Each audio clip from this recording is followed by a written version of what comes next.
ശ്രീ മൻസൂർ മകൾ ആയിഷ മെഹറിൻ എന്ന കുട്ടിക്കും ശ്രീ മുഹമ്മദ് ജാഫിർ മക്കളായ ജന്ന, ജിർഷ എന്നീ 3 കുട്ടികൾക്കും തുടർ ചികിത്സയ്ക്കായും നാളിതുവരെ ചികിത്സ ഇനത്തിൽ കക്ഷികളിൽ നിന്ന് ചെലവായിട്ടുള്ള തുകയും അനുബന്ധിക്കുന്നതിന് നടപടി സ്വീകരിക്കുകയും ചെയ്യും. 2024 ജൂലൈ 9 തുറമുഖ വകുപ്പ് മന്ത്രി വി.എൻ. വാസവൻ നിയമസഭയിൽ നൽകിയ ഉറപ്പാണിത്. 6 മാസങ്ങൾക്കിപ്പുറവും ഒരു സഹായവും ആർക്കും കിട്ടിയില്ല. മന്ത്രി പറഞ്ഞ ജർഷയുടെയും ജന്നയുടെയും പിതാവ് മുഹമ്മദ് ജാബിർ മക്കളുടെ ചികിത്സയ്ക്ക് എന്തു ചെയ്യണമെന്നറിയാത്ത അവസ്ഥയിലാണ്.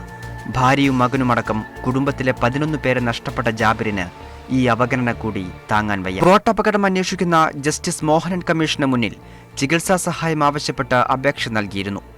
എന്നാൽ മന്ത്രി നിയമസഭയിൽ പറഞ്ഞുറപ്പിന് വിപരീതമായി സർക്കാർ അഭിഭാഷകൻ സിറ്റിംഗിൽ നിലപാടെടുത്തു. കമ്മീഷന് നഷ്ടപരിഹാരം അനുവദിക്കാൻ അധികാരമില്ലെന്ന്.